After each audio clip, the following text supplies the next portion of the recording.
Conditional sentences type 2.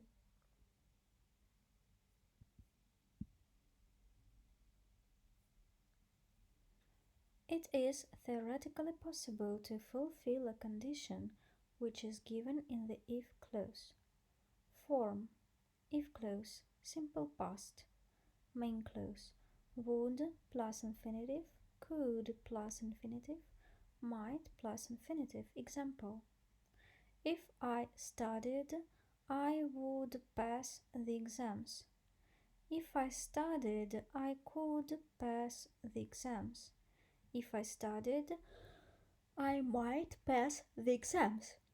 The if clause can be at the beginning or at the end of a sentence. If I studied, I would pass the exams. I would pass the exams if I studied. It was the second conditional English grammar